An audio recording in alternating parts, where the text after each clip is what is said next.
All right, good morning. We're out at the house of Minh and Ume Do. Have some siding work that needs to be done. Got a lot of areas of pretty substantial rot.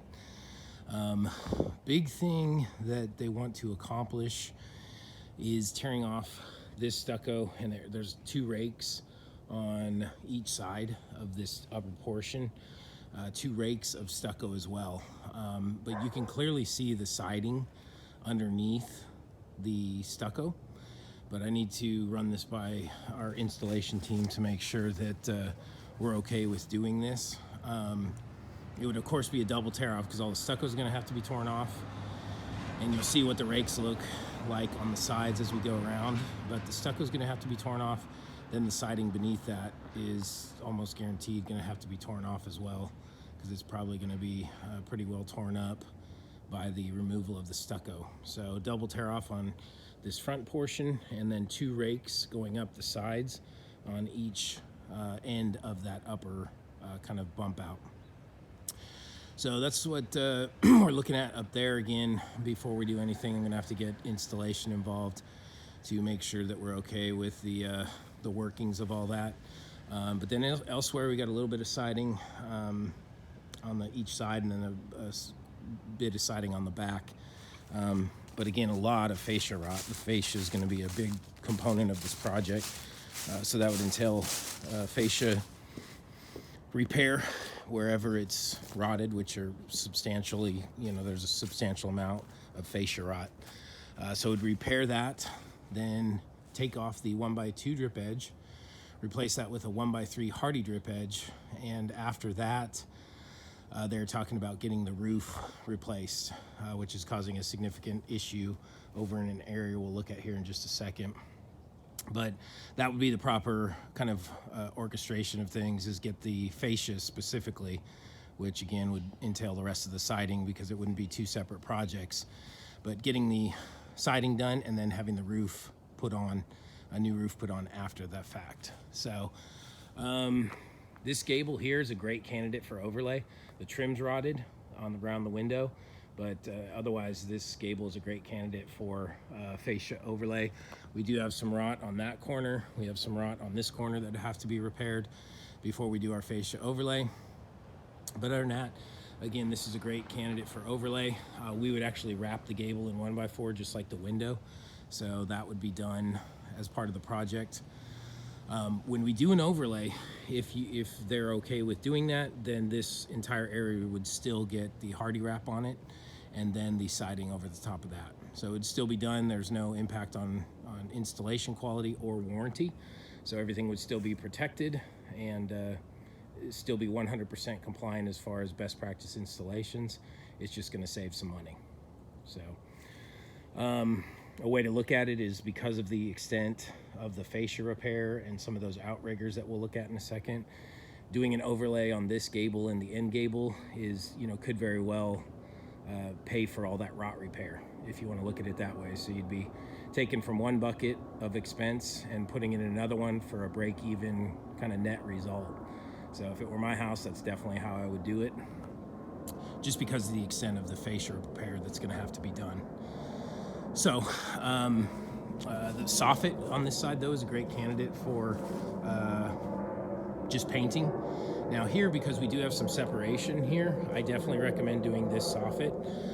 It's there's a couple areas where it's not looking so good, and I think just scabbing in one piece down here is just ultimately, anytime you do that, you're opening up potential for issues. So I would say this whole run over the garage and to extend to the end of that rock column, that would all be replaced with Hardie soffit, or minimally overlaid with Hardie soffit.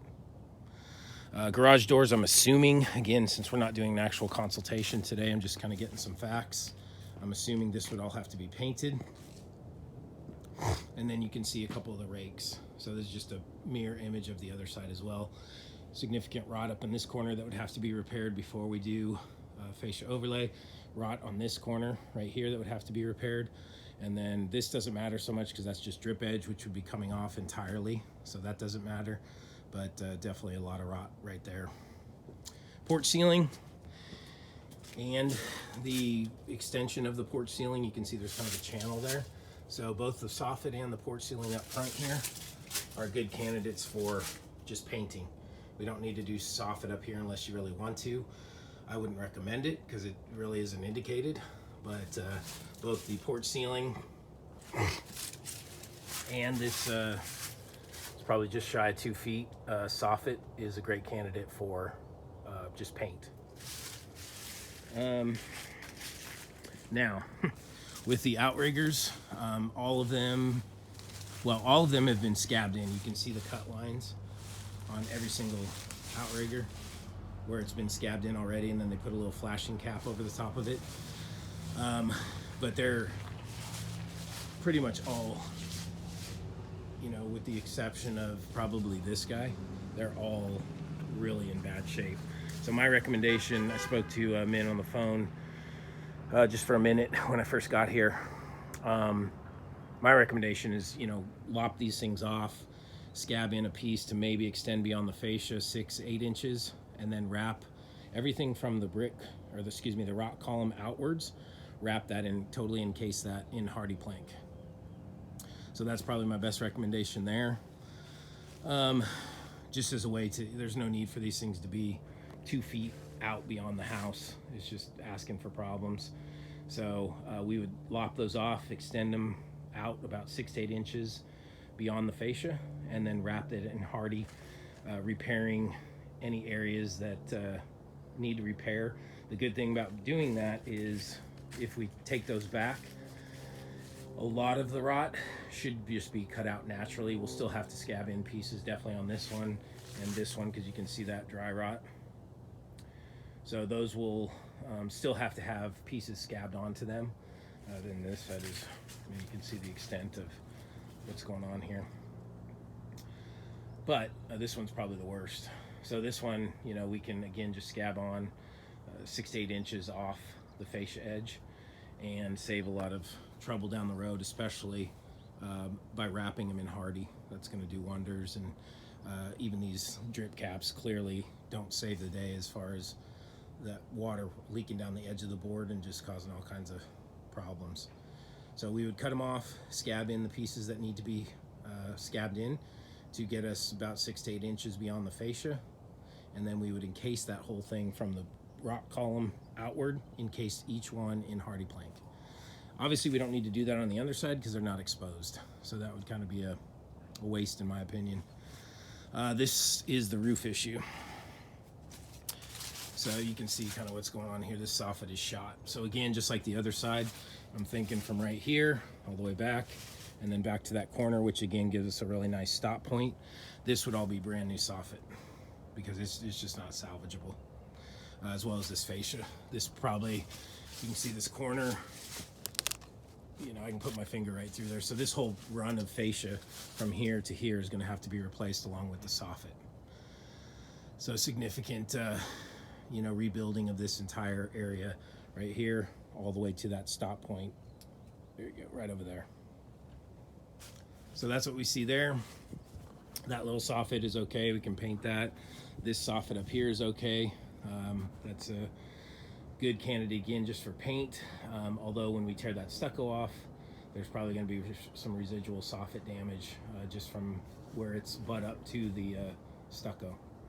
But again, you can see the other areas, just like the other side. It's a little hard with the tree, but there's 2 rakes here that have to be torn off that are stucco. Then we have a gable vent up top, which again, we would wrap in 1x4. And this little window here, there you go. This little window here that would also have 1x4 trim on it afterwards. Same thing here, we got a gable vent, another window. Again, perfect candidate over here for overlay. And again, like I said, by doing just overlay on these 2 big gables, that's easily going to pay for all the fascia rot that's going to have to be repaired, including this section that's really damaged here because of the hole in the roof. So again, if it were my home, undoubtedly that's how I would do it. And it would, you know, like I said, we're going to be at a net zero in terms of money saved versus expenses incurred that are necessary to repair all the fascia. So that's my best recommendation there. Again, fascia corner is rotted. This corner is okay up here, so no issue there. And then we move around to the back. So again, massive rot here. You can see that hole. We're gonna have to go, and you can see, you know, this is what I was talking about up front. Here's a scab. You know, this has been scabbed in. Anytime that happens, it's just, you know, you create new seams and new places for water to infiltrate, and it's just a perpetual, never-ending cycle. So again, putting the fascia on there with Hardie is going to prevent all of this from happening again. You can see this probably 3 feet of drip edge was replaced too, but that's all going away and will become Hardie, so no issue there.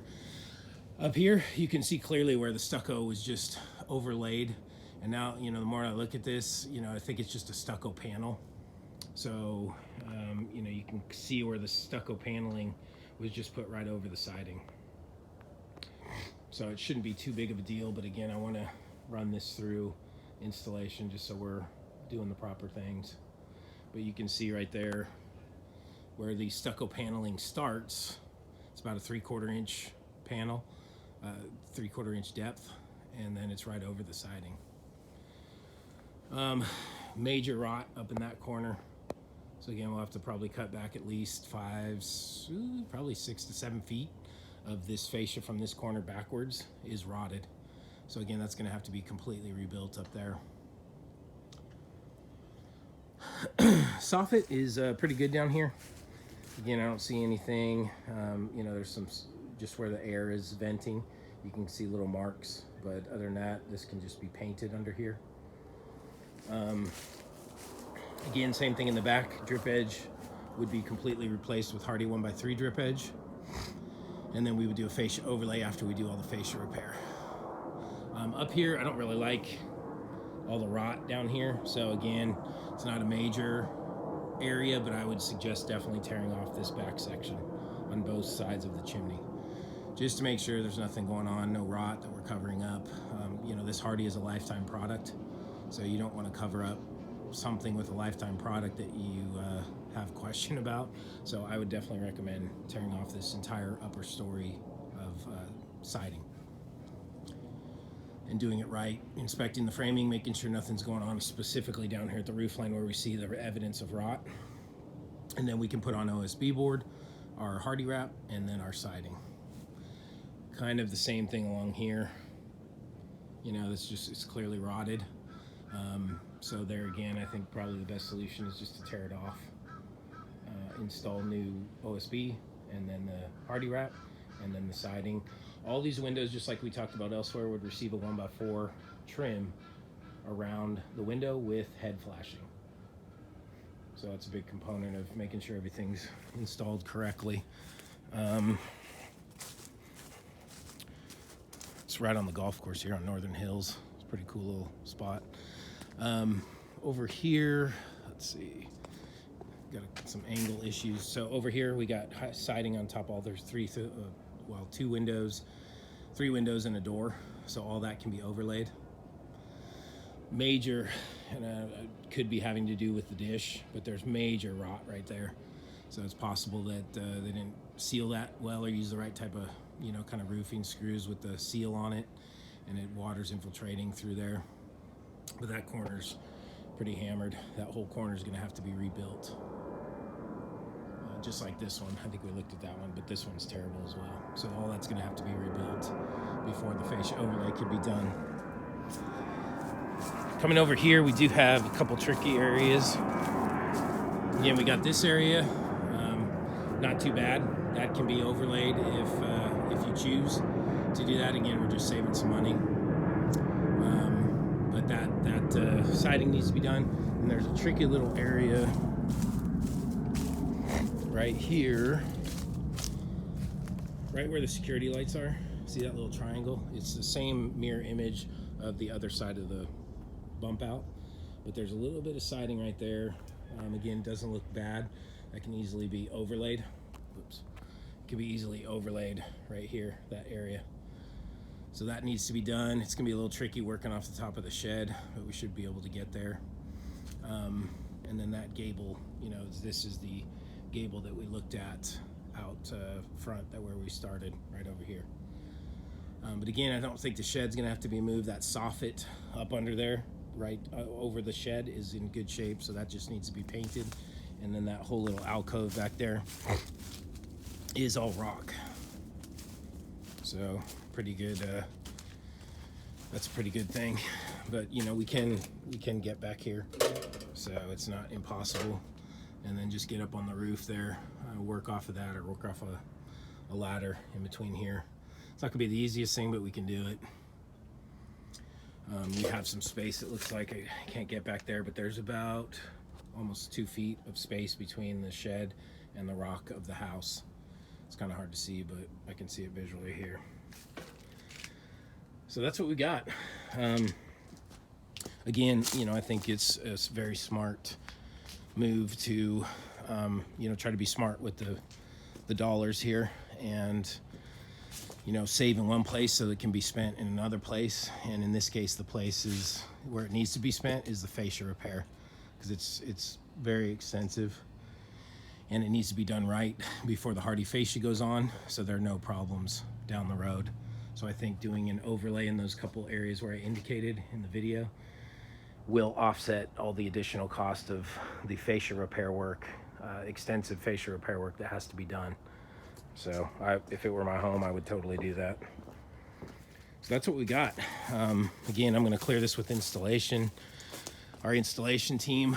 But you know, again, just seeing a couple of the seams here where the stucco starts, it does appear that it's just a panel board, and it should be able to be torn off easily. But in all those stucco areas, it's going to be a double tear off, because the stucco paneling and the siding underneath it are going to have to be torn off. So, but that's what we got. Definitely is a doable project. No issues, and like I said, it's just going to be a little extra work. I can't close that gate. Little extra work just because of all the repair that has to be done with the outriggers, and then the fascia and soffit in those areas that I indicated. So that's it. I look forward to following back up with y'all as soon as you know, I get a chance to run this by my installation team, and you know, and then we can schedule a follow-up visit either in person or via Zoom, whichever is more convenient for you. But appreciate you having us out, and we look forward to the opportunity to help you guys. Thank you.